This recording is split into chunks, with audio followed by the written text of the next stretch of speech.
Hi everyone, it's Kasia from Tarot Map and I'm in the process, okay? I'm in the process of creating a tarot deck from soul cards. This idea came from watching Mindful Tarot's video about it. She has created whole 78 tarot deck based on tarot archetypes but from soul cards, and Esther has done a wonderful video about it.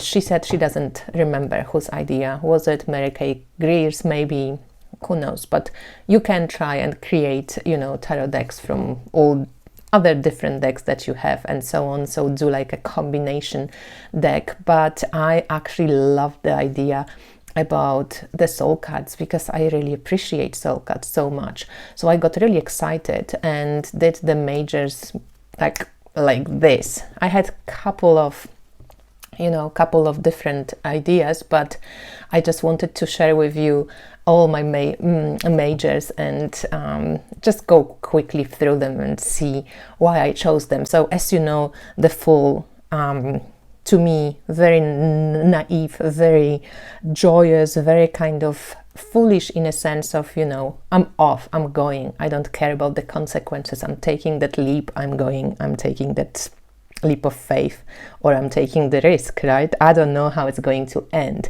And I kind of love this exuberance of spring, exuberance of starting a journey. So this is my Fool.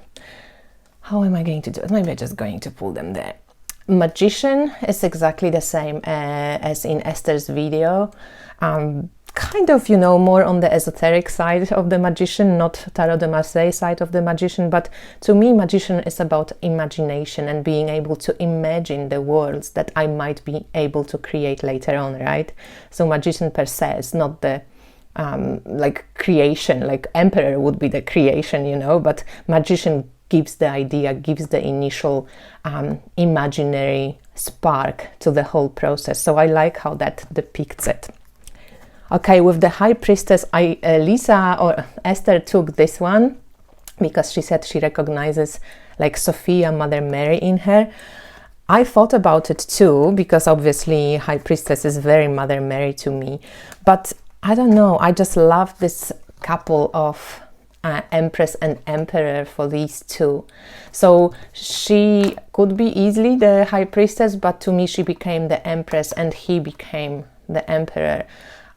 She is again this kind of creative empressy, you know, and I like that she doesn't necessarily have to be pregnant empress, or, you know, she could be the easily archetype of the mother and archetype of the father, but also she has a bit more of lightness and he has a bit more of this you know, stability and earthiness about him. So they are great parents, great pair.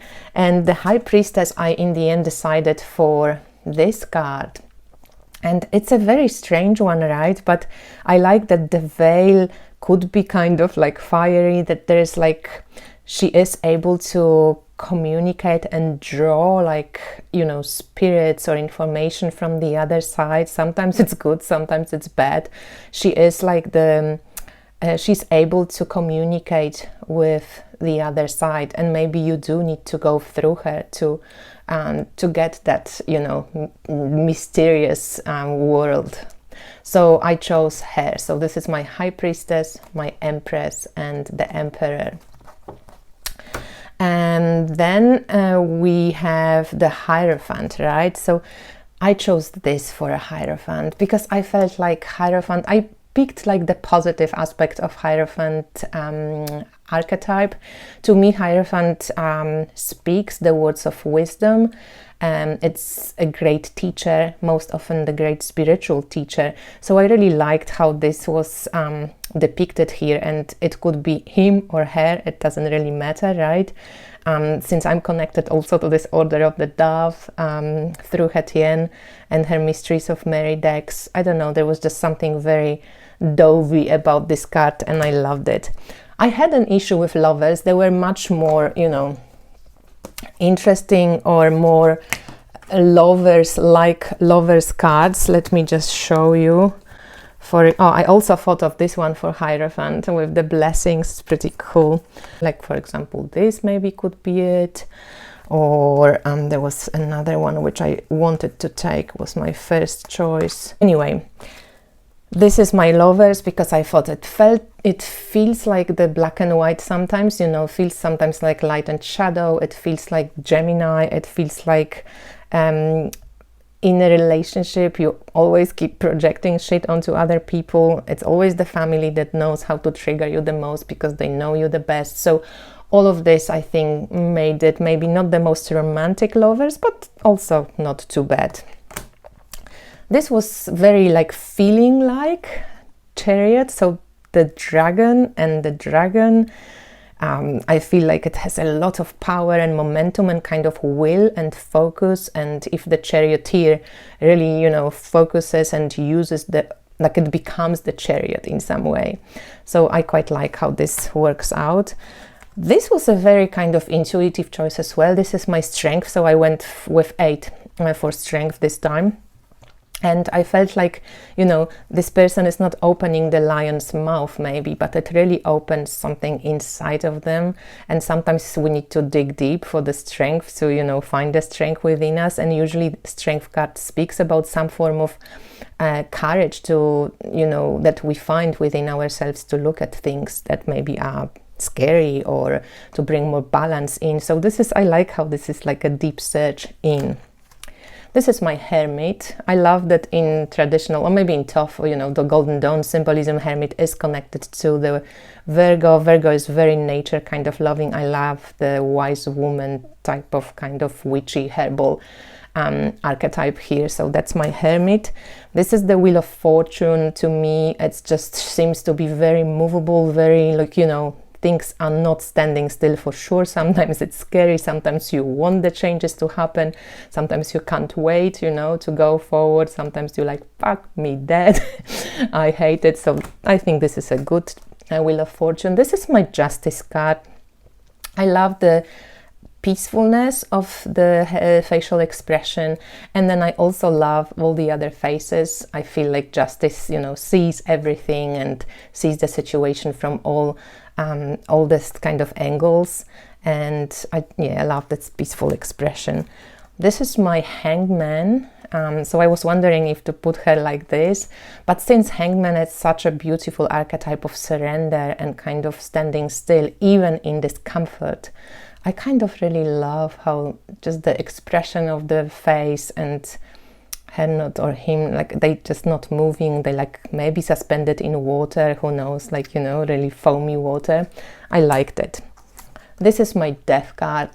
When I think Esther has used it for another card, and to me when I saw it I was like, oh my god, that's such a cool Death card. So I love the butterfly as a transformation, and actually, you know, this, like, you can't stop it. It's moving, it's changing, it's shifting, it's transforming. Could be physical death, could be shifting situations. I love that it has both aspects.